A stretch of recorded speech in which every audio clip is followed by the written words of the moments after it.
Shikues të nderuar, ju përshëndes. Ky është edicioni informativ i orës 16 në News 24. Në lajme do të ndiqni.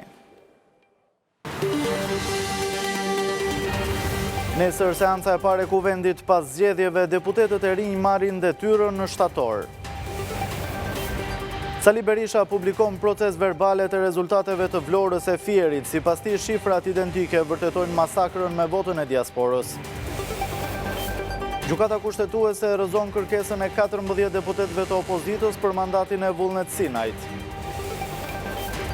Sipas raportit të tranzicionit të Bergj për vitet 2024-2025, reformat dhe politikat industriale janë çelësi i zhvillimit dhe integrimit të Shqipërisë.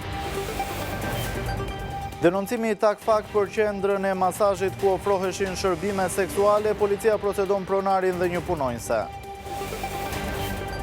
Gjyqi për zhdukjen e Jan Prengës, pak kopshtari kishte enkroçat, është pjesë e grupit kriminal. Anija e marinës italiane sjell në Shëngjin 27 emigrantë të dëbuar dërgohen në Gjadër. SBA pezullon intervistat e vizave për studentët e huaj, autoritetet do të zgjerojnë kontrollet. Po luan me zjarrin, Donald Trump paralajmëron Putin pas bombardimeve të fundit në Ukrainë.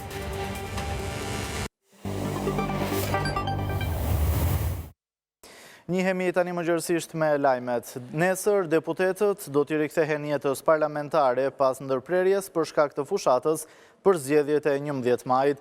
Në mesditë zhvillohet seanca parlamentare, së cilës do t'i paraprijë mbledhja e konferencës së kryetarëve. Kushtetuta përcakton afatet sipas të cilave jeta parlamentare mund të vijojë deri në datën 8 korrik. Mesdita e sejentes rikthen deputetët e kësaj legjislature në sallën e parlamentit, pas ndërprerjes prej pothuajse 2 muajsh nga angazhimi parlamentar, si pasojë e fushatës elektorale në funksion të zgjedhjeve të 11 majit dhe procesi disaditor të numërimit të votave si brenda vendit, ashtu edhe të votave nga diaspora, deputetët mbledhen në orën 12 në seancë plenare. Seanca e thirrur me urdhër të kryetares së Kuvendit Elisa Spiropali nuk parashikon asnjë nismë ligjore për të diskutuar apo votuar, por 2 orë para nisjes së seancës plenare, kryeparlamentare Spiropali do drejtojë mbledhjen e konferencës së kryetarëve, ku të diskutohet mbi kalendarin dhe programin e punës së Kuvendit. Të gjithë deputetët aktual të dalë nga zgjedhjet e 25 qershori 2021 do të vijojnë të gëzojnë mandatin e ligjvënësit deri në fund të mandatit të kësaj legjislature. Në muajin shtator do të marrë jetë legjislatura e re e dalë nga zgjedhjet politike të 11 majit. Të shumë do të jenë deputetet e rinj të cilët do të zënë vend për herë të parë në Kuvendin e Shqipërisë, por deri atëherë në parlament përfaqësues të popullit do të jenë deputetet aktual që do të përfshihen në diskutime, debate dhe procese votimi. Në komisionet parlamentare, sipas kalendarit të punës, do të zhvillohen raportimet vjetore të institucioneve të pavarura kushtetuese. Kushtetuta saktëson se deputetët do të angazhohen në debate në komisionet dhe seanca deri javën e parë të muajit korrik, pasi ligji themeltar sanksionon periudhën kohore, deri kur legislativi që është në prag të mbarimit të mandatit mund të miratojë nismë ligjore. Kuvendi nuk mund të nxjerrë ligje gjatë periudhës 60 ditë para mbarimit të mandatit të tij, deri në mbledhjen e parë të Kuvendit të ri, me përjashtim të rasteve të vendosjes së masave të jashtëzakonshme, thuhet në pikën 4 të nenit 65 të Kushtetutës. Meqense legjislatura e ardhshme pritet të nisë në javën e 2 të muajit shtator, atëherë 8 korriku është dita e fundit kur parlamenti aktual mund të miratojë ligje, përjashtuar rastet e jashtëzakonshme. Seanca e kësaj njëjtëje pritet të zhvillohet në shenjën e retorikës së fortë politike nga opozita, marrë në konsiderat akuzat e saj për zgjedhje të manipuluara më 11 maj.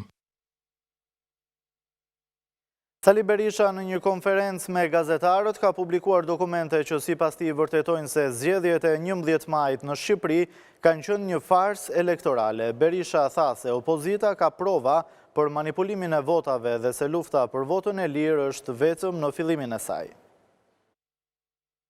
Kryetari i Partisë Demokratike Sali Berisha paraqiti këtë të mërkur fakte që sipas tij provojnë manipulimin e votës së diasporës nga Partia Socialiste. Sipas Berishës, në shumë kuti, Partia Demokratike ka marrë numër të njëjtë votash, ndërsa shumicën e votave i ka Partia Socialiste. Kjo e faktuar me proces verbalet që kryedemokrati publikoi. Partia Demokratike merr fiks 21 vota. Kundrejt 206 votave të Partisë Socialiste me koalicionin Partia Demokratike. 21 tek e para, 21 tek e dyta. E treta, përsëri, koalicioni zbatohet urdhri. 21 vota, kundër 284 votave. Partia Demokratike Koalicioni 21 vota kundër 302 votave. Berisha tha se demokratët kanë në dorë një provë shumë të rëndësishme, laptopët e patronazhistëve që dëshmojnë se çfarë ka ndodhur me procesin zgjedhor dhe si ka funksionuar Partia Socialiste në këto zgjedhje. Ne kemi aq dokumenta për këto patronazhistët të nxjerra nga vetë kompjuterat e tyre. Po, nga laptopet. Këto laptopet janë bërë problem. I kemi, do ja u paraqesim, laptopi humbet ndonjëherë, ju e dini vetë. Laptopi humbur ka bërë problem historik. Do i prisni, mos u nguti. Kryedemokrati u ndal edhe tek mesazhi i ambasadës së Shteteve të Bashkuara në Shqipëri, duke e krahasuar atë me mesazhet për zgjedhjet e kaluara për të kuptuar qëndrimin e SBA-s. Merë lexoni të gjithë deklaratat e mëparshme të asaj ambasade për zgjedhjet, për ta kuptuar më mirë se cili ishte thelbi i deklaratës. Pse se përshëndetje Edi Rama atë urim? Më thuj pak herë. Po e prishte si diçka hyjnore atë urim. Pse nuk e përshëndet? Berisha denoncoi një tjetër kandidate që sipas tij ishte kandidate e bandave në listat e Partisë Socialiste për qarkun Korçë. Besa Spahon e Suel Çels në Korçë, edhe atje ai dominon tregun e lojrave në Korçë dhe të kokainës. Rama i ka dorëzuar dhe Korçën atij, me kush që të mbështetej Besa Spaho. Ne po i gjejmë një nga një ku janë. Dhe ne do ja paraqesim botës. Gjykata kushtetuese ka rrëzuar kërkesën e 14 deputetëve të Partisë Demokratike për deklarimin si të papajtueshëm me kushtetutën të mandatit të deputetit të Partisë Socialiste Vullnet Sinaj. Vendimi është marrë dje dhe është bërë publik në faqen zyrtare të gjykatës kushtetuese. Kushtetuesja ka rrëzuar edhe kërkesën për të detyruar Kuvendin për dërgimin në gjykatën kushtetuese të mocionit për konstatimin e papajtueshmërisë së mandatit të deputetit Vullnet Sinaj. Gjithashtu është rrëzuar edhe kërkesa për zgjidhjen e konfliktit të kompetencave ndërmjet Kuvendit dhe subjektit kushtetues në konflikt. 14 deputet të Partisë Demokratike kërkuan nga gjykata kushtetuese për interpretimin e mandatit të deputetit të Partisë Socialiste Vullnet Sinaj. Kërkesa e tyre u bë pasi më 30 janar Kuvendi votoi kundër dërgimit për interpretim në gjykatën kushtetuese të mandatit të deputetit Vullnet Sinaj.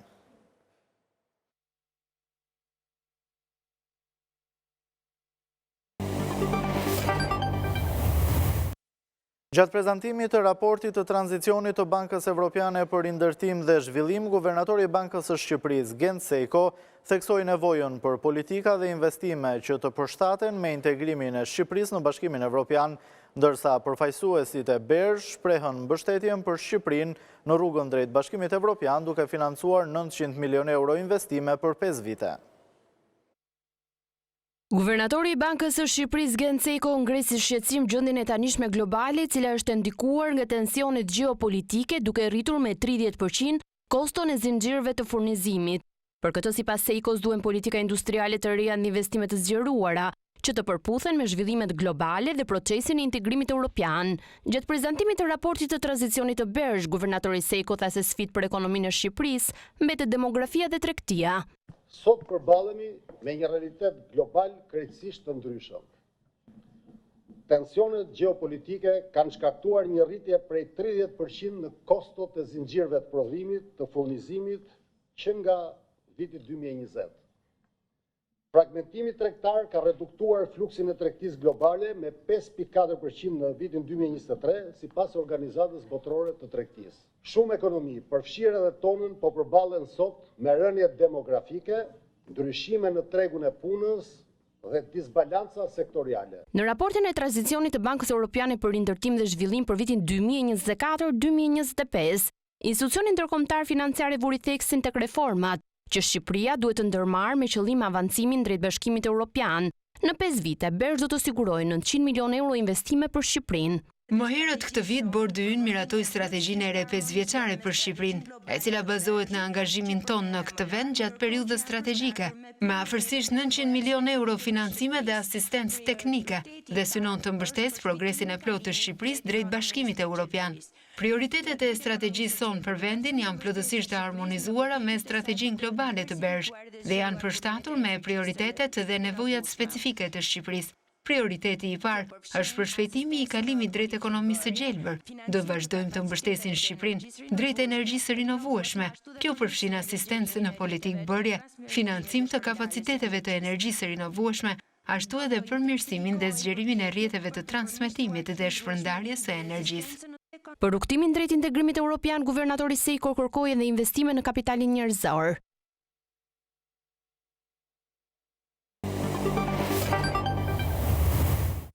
Në gjykatën e apelit të posaçëm ka vjuar procesi ndaj Festim Beçdilit, i dyshuar për rrëmbimin dhe zhdukjen e Jan Prengës.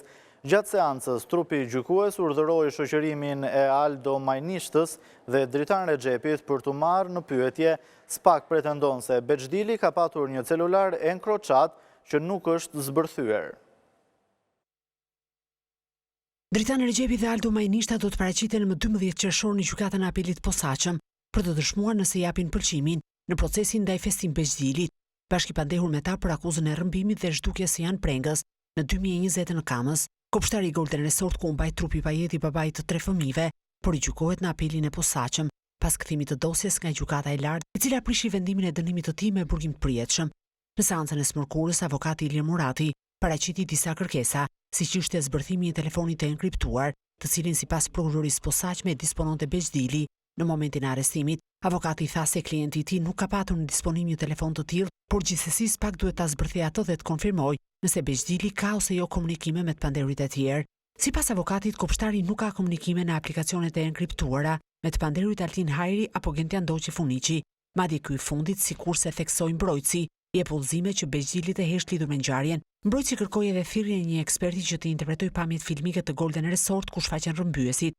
Kjo duke pretenduar se kopshtari nuk ka lidhje me krimin, por se është gjendur në vendin dhe kohën e gabuar. Prokuroria deklaroi se Beçdili është pjesë e grupit kriminal dhe nuk është gjendur rastësisht në vend ngjarje. Sipas prokurorisë posaçme, në momentin që Jan Prenga u rrëmbye në Kamës, Beçdili është nisur nga plazhi në drejtim të Shijakut. Gjykata vendosi të rrezojë kërkesat e mbrojtësit ndërsa urdhëroi që t'i vijë në dispozicion pamjet filmike. SPAK akuzon Dritan Rexhepin dhe Gentian Doçi Funiçin si organizator të rrëmbimit të Jan Prengës, pasi vëllai i pengut ju kishte vjedhur një sasi të madhe droge në një port në Britaninë e Madhe. Bashkë me ta po gjykohen edhe Aldo Majnishta, Artan Doçaj, Korado Gështenja dhe Martin Bleta, të cilët akuzohen si rrëmbyes. Në një proces të ndarë po gjykohet pronari i Golden Resort Altin Hajri. Si prova të reja, SPAK ka paraqitur komunikimet në SkyEC mes të pandehurve Altin Hajri, Dritan Rexhepi dhe Gentian Doçi Funiçi pas rrëmbimit dhe zhdukjes së Jan Prengës. Gjykata e posaçme ka shpallur vendimin për një pjesë të pandehurve të dosjes 5D, ish drejtoresha e klubit të Tiranës, Debora Keqi, sipas vendimit të GKK është dënuar me 1 vit burg për shkelje të barazisë në tendera. Me gjykim të shkurtuar, vendimi konvertohet në 8 muaj burg, por GKK ka vendosur pezullimin e dënimit dhe vënien 16 muaj shërbim prove për Debora Keqin, e cila për 5 vjet nuk mund të ushtrojë funksione publike. Teuta Guri, Relando Gjerasi dhe Jeton Merja janë dënuar nga 9 muaj burg për shkelje të barazisë në tendera, që reduktohet në 6 muaj me gjykim të shkurtuar. GKK ka vendosur që të 3 të pandehurit të kryejnë 60 orë punë në interes publik.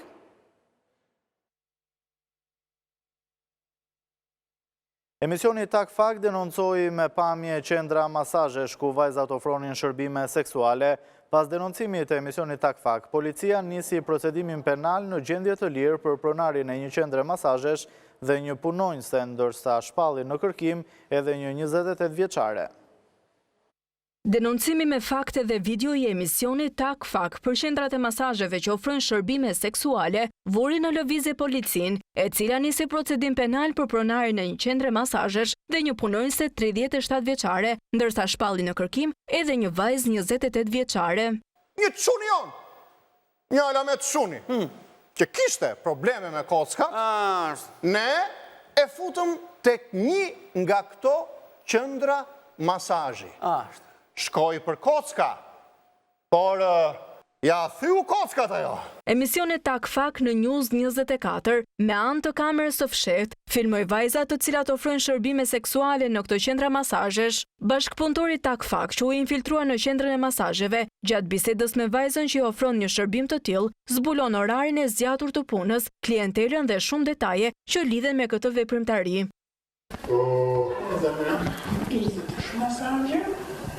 Я что-то не больше экстра, то там что решается. Ну, практически не решается. У нас под массаж, детали, Nga biseda zbulohet se një nga vajzat që ofron shërbime seksuale mund të fitojë 300 deri në 400.000 lekë.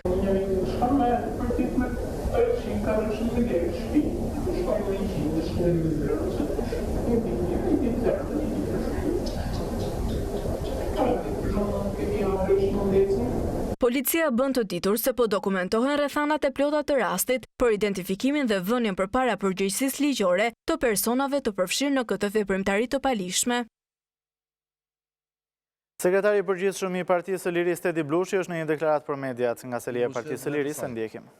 Partia e Lirisë e bindur në pafajësinë e plotë të presidentit Ilir Meta ndaj akuzave farsë të shkruara nga Edi Rama dhe të firmosura nga Altin Dumani, do të nisë çmontimin e tyre publik në mënyrë periodike. Procesi gjyqësor do të provojë se jo vetëm nuk ka patur asnjë fakt penal apo shkelje ligji nga presidenti Ilir Meta, por se ka patur vetëm manipulime dhe shkelje të ligjit nga prokurorët që kanë hartuar flet rufen sorosiste kundër tij, bazuar mbi shkrime gazetash dhe dëshmitar shkelës të provuar të ligjit dhe gënjeshtar me pagesë nga narko-regjimi. Kjo do të jetë një betejë e fituar e presidentit Meta dhe e Partisë së Lirisë dhe të gjitha mediat serioze do të shokohen me instrumentalizimin mizor që Edi Rama i ka bërë spakut në këtë rast, por që nuk është i vetmi. Ata që vonuan qëllimisht ekzekutimin e arestimeve të antimafjas italiane për gati 3 muaj, duke i lënë të lirë krerët e organizatave kriminale, derisa të përmbysej vullneti i zgjedhësve në Durrës dhe në mbar vendin, dhe që i lajmëruan të kërkuarit të largoheshin, janë të provuar botërisht si shërbëtor të Edi Ramës për t'i garantuar një mandat tjetër të grabitur në shkëmbim të një mandati të përjetshëm për veten e tyre në mënyrë që të cimentojnë narkoregjimin e vetëm në Europë në dëm të Shqipërisë dhe të interesit kombëtar. Kauzat e Partisë së Lirisë janë më të forta se asnjëherë, ndaj ne presim me padurim nisjen e procesit të gjykimit, që ky proces të vërtetoj edhe një herë botërisht se presidenti Ilir Meta në të gjithë jetën e tij publike ka qenë shembull i respektimit të ligjit dhe kushtetues. Ne do të ballafaqohemi me të gjitha pseudo akuzat e formuluara nga Edi Rama dhe me Gonigali dhe të nënshkruara nga mercenarët e tij në SPAK. Ne do të ballafaqohemi me të gjithë dëshmitarët e prodhuar nga Edi Rama dhe që kanë patur probleme me drejtsinë dhe integritetin e tyre.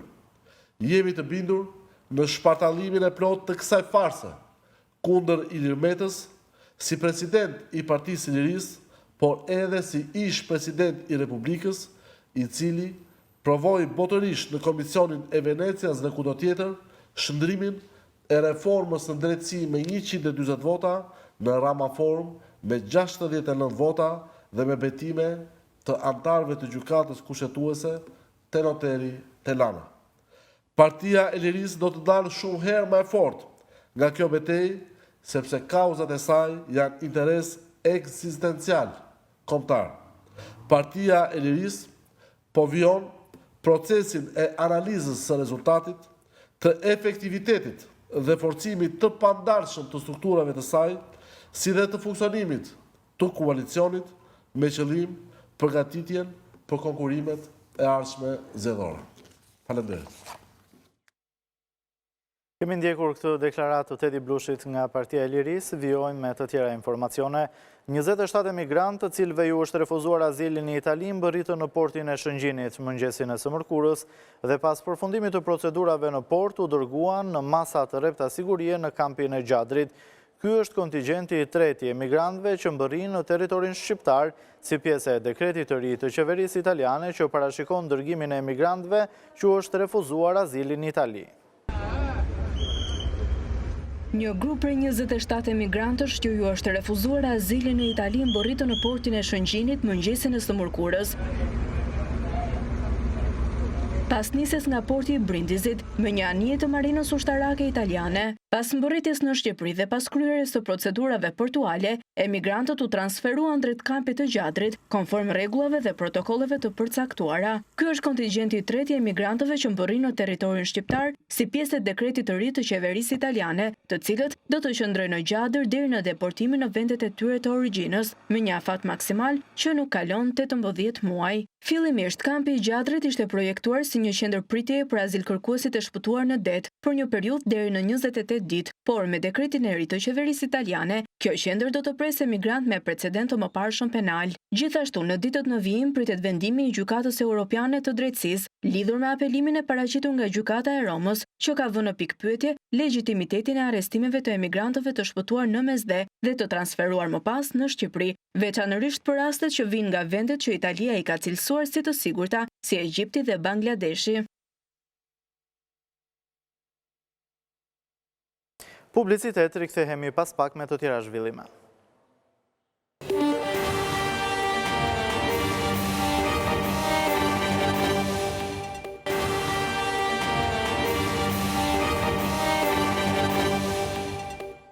Jemi rikthyer sërish në studio, vijojmë me të tjera informacione. Prej 12 vitesh në Shqipëri vijon të jetë në fuqi një moratorium i plot që ndalon çdo aktivitet të lidhur me gjuetin me qëllim mbrojtjen e faunës e egër.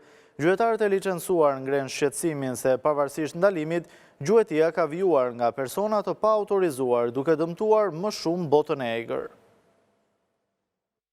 Gjuetarët e licencuar në Korçë dhe Pogradec shprehen të zhgënjur nga zgjatja e vazhdueshme e moratoriumit që ndalon çdo aktivitet të lidhur me gjuetin. Pajsor Gorellari, sekretari i shoqatës së gjuetarëve në Pogradec, thotë se ndalimi i gjuetisë është i padrejtë dhe ka krijuar hapësirë për abuzime dhe gjueti të palishme nga persona të pa autorizuar.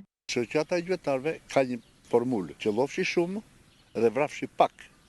Do më shumë të jemi mbrojtës të faunës se sa shfarosës. Me moratoriumin nuk e di çfarë u mbulua, sepse në vend që kafshët dhe shpendet të shtoheshin, kafshët e egra, to u shfarosën të fortët, gjuanin në mënyrë barbare, jashtë sezoni, me drita, në kohën e shtimit, shfarosës në mënyrë të tmeshme. Gjuetarët janë zhgënjur nga premtimet e pambajtura dhe kërkojnë një rishikim të menjëhershëm të moratoriumit. Ata presin që në shtator të hapet sezoni për disa specie, por nuk ka një vendim zyrtar. Na është bërë gjithmonë premtimi që do të hapet. U bën 2 vjet e para, se ta 2 vjet moratorium, u bë 7, e shtyn edhe 5. U bë edhe 5 të tjera, u bë 12 vjet, që la gënjejnë. Në fjalën e presidentit shoqatës, zoti Themi Perri, që është në Tiranë, i kishte thënë ministrja Zoja Kumbaro, i kishte thënë që do të hapet në shtator, do hapim sezonin e gjuetisë. Prandaj ne po marrim tërë masat për ta organizuar. Në Pogradec janë të regjistruar rreth 250 gjuetar të rregullt dhe në të gjithë qarkun e Korçës, ky numër shkon afërsisht në 1300. Moratoriumi për ndalimin e gjuetisë vijon të jetë në fuqi prej 12 vitesh.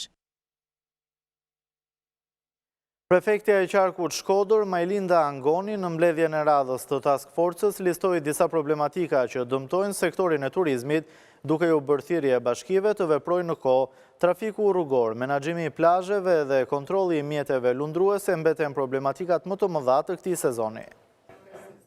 Në mbledhjen e radhës të Task Forces në Shkodër, prefektja e qarkut Majlinda Angoni u bëri të ditura bashkive dhe institucioneve të tjera vendore disa problematika që dëmtojnë sektorin e turizmit, duke listuar si më shqetësuese trafikun rrugor, menaxhimin e plazheve, si dhe papastërtinë e shkaktuar nga mbetjet urbane.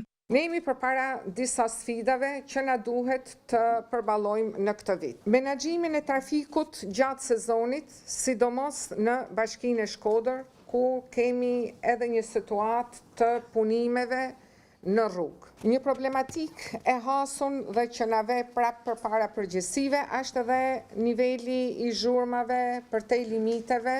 Nuk duhet të ekzistojë asnjë pikë inertesh, plera, pa pastërti, të derdhura jashtë kazaneve.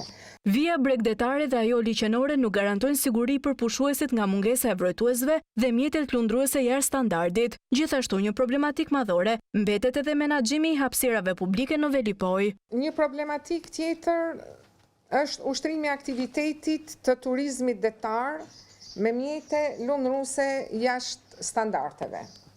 Sidomos këtu kemi problematik Komanin. Numri i aplikimeve për Bashkinë Shkodër për të pajisur me stacion plazhi ka qenë diku te 133. Gjithashtu edhe si vjet nuk do miratohet asnjë parcel që nuk ka vrojtuesin e certifikuar. Përveç problemeve në qytete apo plazhe, një shqetësim për operatorët turistik është edhe mungesa e energjisë elektrike në zonat malore, si Thethi, Lopusha, Vermoshi dhe Razma.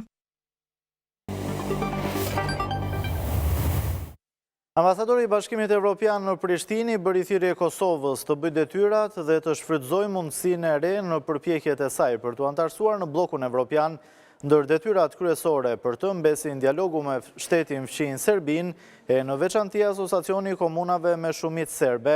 Duke folur në një konferencë në Prishtinë, shefi i zyrës së Bashkimit Evropian, Avio Orav, tha se Kosova tani ka një dritare të hapur në rrugën e saj drejt BE-s. Tani ajo që presim më shumë nga Kosova është së pari të kemi një partner, po kemi një partnere presidente, por na nevojitet edhe pushteti ekzekutiv, theksoi Orav në konferencën e organizuar në Prishtinë. Ai shtoi se BE-ja ka nevojë për një partner me të cilin të flasim për hapat e ardhshëm, si të lëvizim më afër drejt Bashkimit Evropian. Shpresojmë shumë që qeveria të formohet sa më shpejt jetë e mundur, theksoi ai.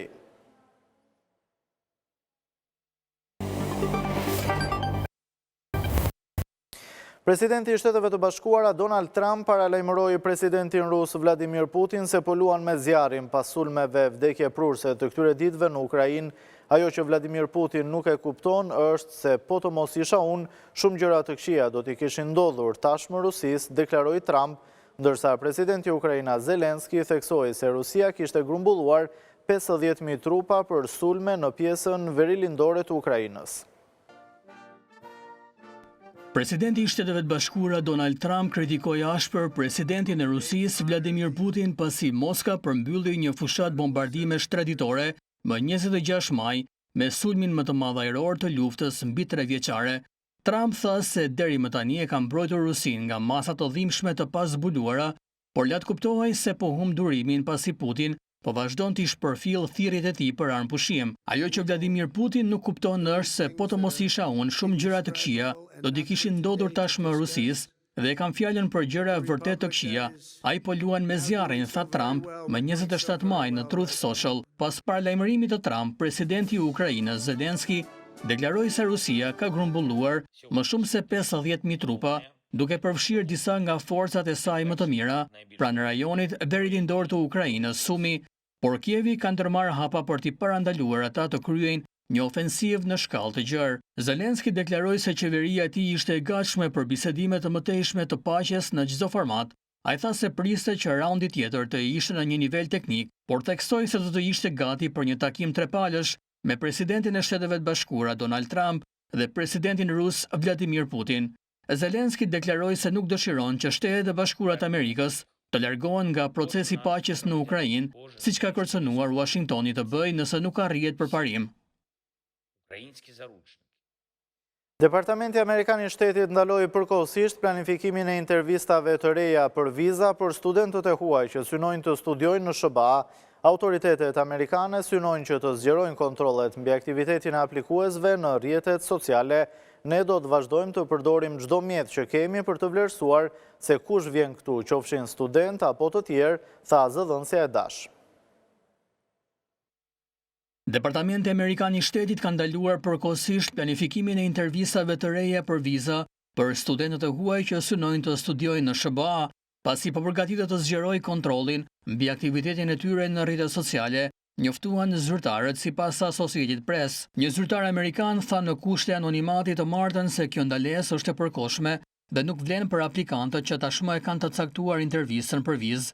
Në një kablogram të nënshkruar nga sekretari amerikan i shtetit Marco Rubio, dhe që është siguruar nga Associated Press, thuhet se Departamenti Amerikan i Shtetit do të lëshojë udhëzime për kontrollin e zgjeruar të rrjeteve sociale, me efekt të menjëhershëm në kuadër të përgatitjeve për zgjerimin e kontrollit të detyrueshëm të rrjeteve sociale. Seksionet konsullore nuk duhet të shtojnë kapacitete shtesë për takime për viza për studentët derisa të lëshohen udhëzimet e reja, thuhet në kablogram. E pyetur për këtë ndalesë gjatë një konference për mediat, zëdhënësja e Departamentit Amerikan të Shtetit Tammy Bruce deklaroi se SBA përdor të gjitha mjetet e mundshme për t'i verifikuar aplikantët për viza. Ne do të vazhdojmë të përdorim çdo mjet që kemi për të vlerësuar se kush vjen këtu, qofshin student apo të tjerë, tha Bruce. Ky veprim i raportuar fillimisht nga Politico është pjesë e përpjekjeve të administratës Trump për të shpërsuar kontrollet ndaj studentëve ndërkombëtar, raporton Reuters. Bashkimi Evropian ka miratuar krijimin e një fondi të armatimeve të BE-s prej 150 miliardë eurosh. Kjo lëvizje vjen mes shqetësimeve të BE-s të një sulmi të mundshëm rus në vitet e ardhshme dhe dyshimet rreth angazhimeve për siguri të SBA-s ndaj kontinentit.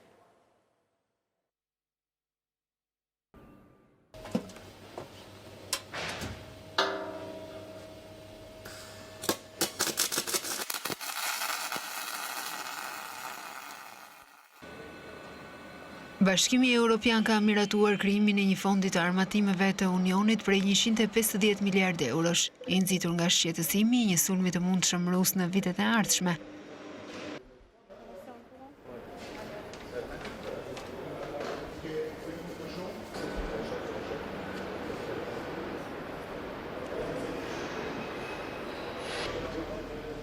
Dhe dyshimet rreth angazhimeve të SBA-s për sigurinë ndaj kontinentit. Miratimi nga ministrat e vendeve të Bashkimit Evropian që u takuan në Bruksel ishte hapi i fundit ligjor në krijimin e skemës së veprimit të sigurisë për Europën, duke përdorur huamarrjen e përbashkët të BE-s për t'u dhënë kredi vendeve europiane për projekte të përbashkëta rreth mbrojtjes.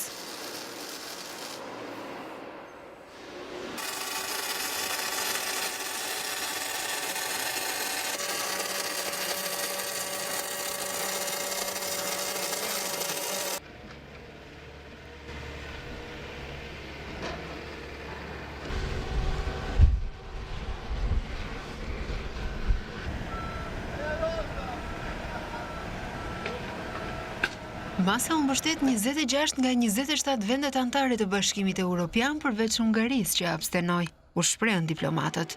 Komisioni Evropian, organi ekzekutiv i Bashkimit Evropian, propozoi fondin në mars, teksa u rrit shqetësimi mes udhëheqësve evropian se nuk mund të ishin të sigurt se administrata e presidentit të SBA-s Donald Trump do t'i mbronte ata nga sulmet.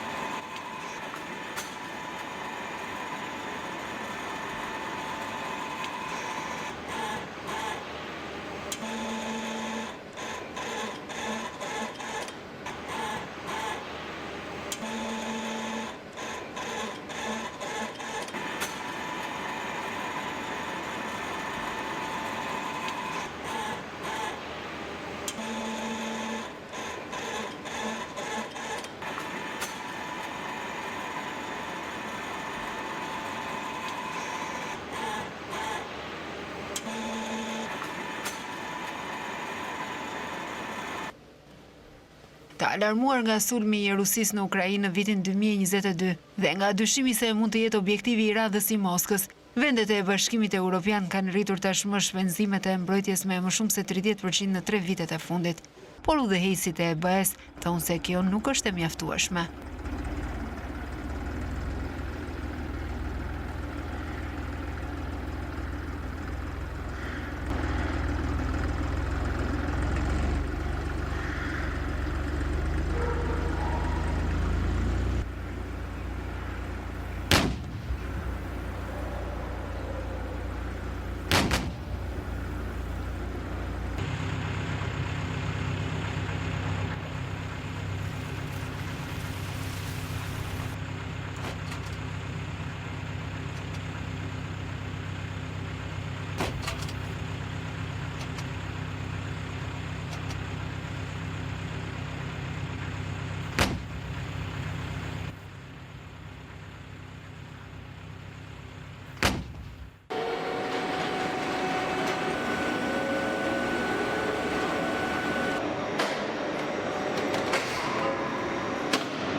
Moska e ka dënuar përpjekjen e Bashkimit Evropian për riarmatim, duke e cilësuar si një nxitje për luftë të bazuar në një histori të sajuar të një kërcënimi rus. Fjalë të tilla nuk i kanë qetësuar udhëheqësit evropian, pasi Rusia bëri deklarata të ngjashme para pushtimit në shkallë të plotë të Ukrainës.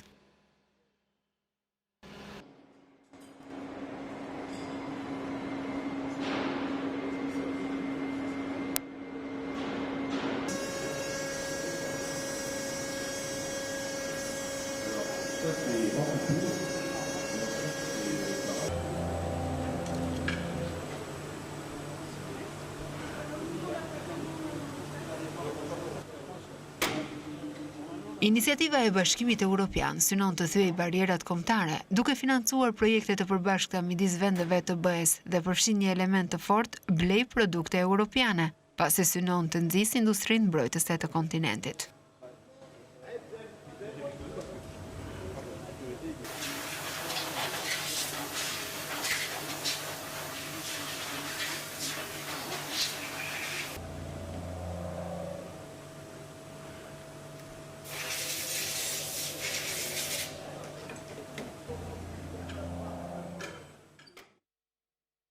Publicitet rikthehemi pas pak.